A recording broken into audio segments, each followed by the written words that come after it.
ये कैसर साहब अगर फॉर्मूला क्या है? एक दुकानदार के पास एक कोई माल आता है, वो कहता है कि कॉस्ट कितना क्या है, सिंपल एज दैट। आलमी मंडी आप में गलत कॉस्टिंग कर रहे थे। उसको गवर्नमेंट कैसे डिटरमिन करती है? वो ये कह रहे हैं जी जी कायरा साहब पूछ लेते हैं कैसर साहब से पूछ लेते हैं। मतलब एक गवर्नमेंट का भी इसमें आ जाएगा ना, जाहिर है वो हाँ हो सकता है वो हमें कुछ बेहतर बताएं कि मतलब फॉर्मूला क्या आया, चेंज हुआ या नहीं हुआ, क्योंकि आप लोग एक डिसएग्रीमेंट में हैं। पूछ लें कैसर साहब, सर आपने अभी ये तमाम तर ये जो एक आर्गुमेंट है आपने सुना, आपने ओवरहेयर किया, क्या डीजल प्राइसिंग मैकेनिज्म का फॉर्मूला तब्दील हुआ? क्योंकि जुबैर साहब ये फरमा रहे हैं कि उन्होंने निशानदही की कि रिफाइनरीज को विंड फॉल प्रॉफिट, होशरबा प्रॉफिट दिया जा रहा है डीजल की कीमत के ऊपर, जिसके बायस वो कहते हैं कि ये चीज़ तो वाक़तन हुई थी कि पहले दो वज़रा ने आकर अनाउंस किया कि पेट्रोल की इतनी कीमत अब हमने अनाउंस कर दी है, और उसकी तकरीबन आधी कीमत 80 रुपए तक उसमें बिल्कुल 24 घंटे के अंदर अंदर वज़ीर आज़म शहबाज शरीफ ने वापस लिए। तो ये जुबैर साहब कह रहे हैं कि ये हमारी बेसिकली जो हमने निशानदेही की थी चीज़ कि आप होशरबा प्रॉफिट्स दे रहे हैं, विंड फॉल प्रॉफिट्स दे रहे हैं रिफाइनरीज को डीजल की कीमत में, उसके बाद गवर्नमेंट को ये रियलाइजेशन हुई। क्या कोई फॉर्मूला चेंज हुआ था इसका? ये जरा आप प्लीज इस उलझन को सुलझाइएगा, डिसएग्रीमेंट है इस पे।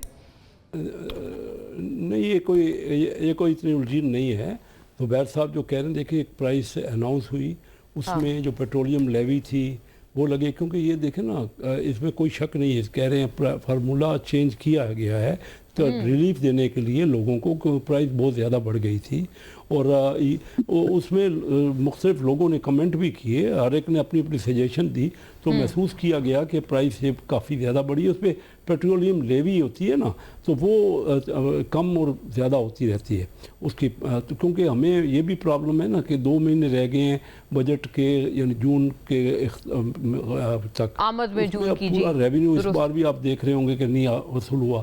तो हमने क्योंकि IMF से समझौता किया हुआ है, वो उनका रेवेन्यू का भी तकादा है, हमारी देखें ना, वो सारी चीज़ों को मद्देनजर रखते हुए बढ़ाई तो गई, लेकिन क्योंकि आवाम की सहूलत ज़्यादा हमें बेहतर महसूस। मैं डीजल की प्राइसिंग की बात कर रहा था, मैं उसकी पेट्रोलियम लेवी की बात अलग से करता, निशानदेही तो उसको जी जी कैसर शेख साहब सिर्फ यार मैंने फॉर्मूला पूछा है कि आलमी मंडी से तेल खरीद के गवर्नमेंट पाकिस्तान उसका एक प्राइस मैकेनिज्म बनाती है, वो तरीकाकार क्या है? अगर आलमी मंडी में तेल की कीमतें बढ़ जाएंगी तो हुकूमत का टैक्स भी बढ़ेगा, गवर्नमेंट उसको टैक्स को एडजस्ट। अच्छा कायरा साहब, एक अर्ज ये कहां से बीच में लेके आ गए, वो बार बार ये कहते हैं कि 70% आपका जो डीजल है वो आपका इंडिजिनस है, और जो 30% यार इंडिजिनस के लिए देखे मुना ठहर जाए, इंडिजिनस का चीख रहे हैं, वो भाई क्रूड कहां से मंगाते हो? क्रूड बाहर से मंगवाते हो ना, उसको प्रोसेस करते हो ना, और उस क्रूड के ऊपर आप फार्मूला लगाते हो। अच्छा ये ठीक है, आई गॉट योर पॉइंट। ये जुबैर साहब ये आपकी तरफ से लाऊंगी, मुद्दा आप ये क्लियर कीजिएगा। मुना एक मिनट ठहर जाए, मुना एक मिनट आप रुके जी। उसको होता यह है कि आप इंपोर्ट प्राइस, उसके ऊपर ड्यूटीज और उसके ऊपर टैक्सेस, वो आपने देखने होते हैं। मैं वो फार्मूला आपसे पूछ रहा हूँ। प्राइस कम की गई, आपने अच्छा किया, आपने आइडेंटिफाई किया, गवर्नमेंट ने अगर गलती की थी या स्पेस मौजूद थी, प्राइम मिनिस्टर ने करेक्ट किया, बहुत अच्छा किया।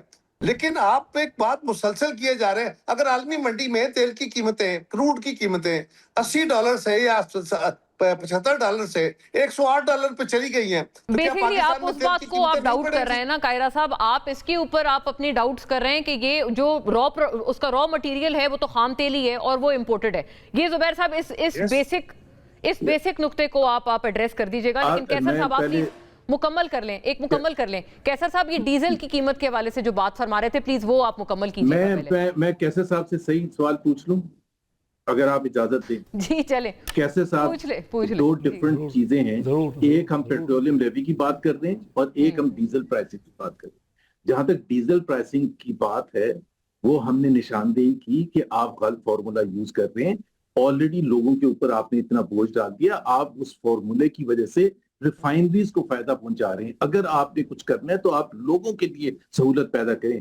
Government accepted it's mistake, it corrected.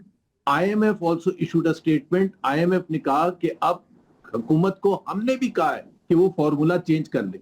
अभी इसमें अगर हुकूमत की इनकॉम्पिटेंस की अगर निशानदेही सारी दुनिया कर रही है, इंक्लूडिंग IMF, ड्यूटी बढ़ाई गई थी वो कम कर दी गई, वो भाई फार्मूला ड्यूटी की नहीं बात कहते नहीं कर रहा सर, उसको। मैं कुछ और बात कर रहा हूँ। कायरा साहब आपका अगर नहीं उसको पता तो मैं कुछ फार्मूला और बात कहते कर ही रहा नहीं हूँ, है, आप कुछ तुम और। गलत बात ड्यूटी कर की रहे तो मैं हो बात ही यार। नहीं कर रहा। चलें, ओके, वो कहते हैं ड्यूटी की बात नहीं करें। कैसर साहब, कैसर साहब, मैं कैसर ड्यूटी साहब, की अलग मैं से तुम्हें करूंगा, पूछ मैं रहा हूं, इसकी बात कर रहा था, आपको वो समझ अच्छा नहीं है, मैं ये तो बता हैरान हूं कि दें, पीपल्स पार्टी मैं चलिए मैं तो मुझे अलाउ कीजिएगा जुबैर साहब इतना बता दें। क्या पता नहीं तुम्हें चीख चीख के बातें करने का एक शौक पैदा हो गया है।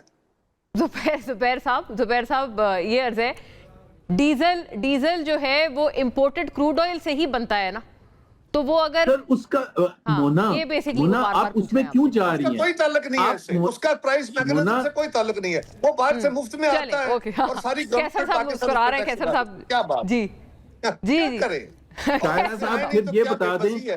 कायरा साहब फिर ये बता दें कि आईएमएफ ने क्यों कहा कि ये मोना क्या- आप चेंज कर लें, जी क्या कैसर चेंज कर साहब, लें? कैसर साहब, कैसर तो साहब कैसर साहब को बोल लेने दो भाई, कैसर साहब को भी बात कर लेने दो। जी जी दो मैं यही चाह रही हूँ कि आप दोनों के चूंकि बिल्कुल मुतजाद मौक़िफ़ है ना, तो कैसर साहब की बात आ जाए, जरा पता चले कि इसमें क्या एक्चुअल बात है गवर्नमेंट के उससे। जी सर, कैसर साहब सॉरी।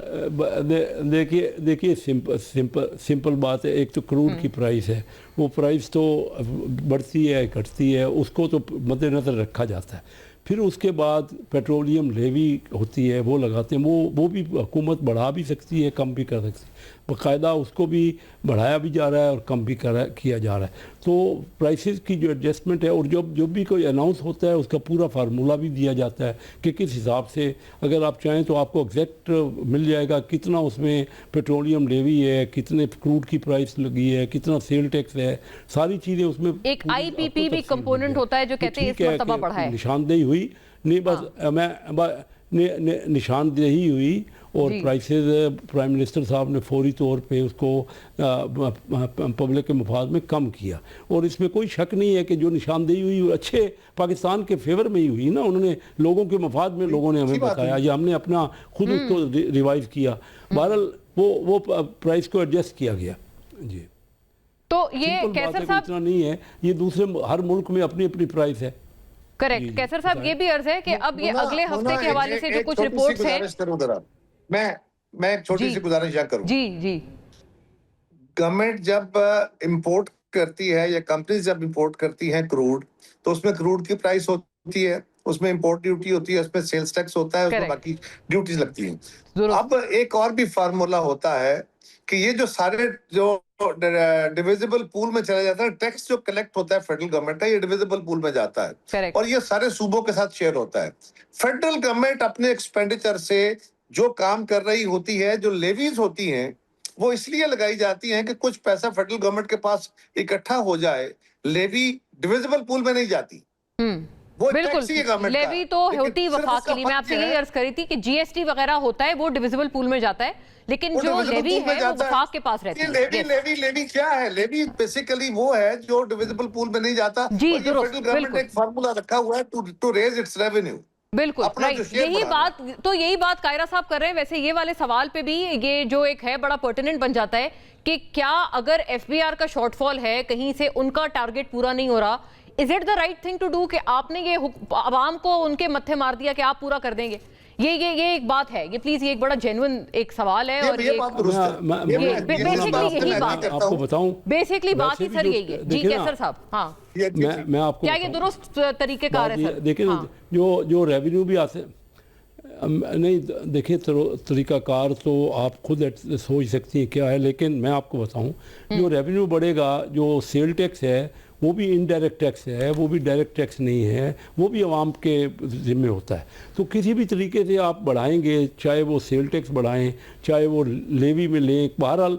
और क्योंकि हमारा इसमें भी कोई शक नहीं कि अभी तक हमारा रेवेन्यू शॉर्टफॉल है और हम कोशिश कर रहे हैं कि, और ये सही कहा कायरा साहब ने कि लेवी जो है वो डिविजिबल पूल में नहीं जाता, फेडरल गवर्नमेंट को जो अपने ज़रूरत होती है टैक्सेज है तो उसमें वो रहता है।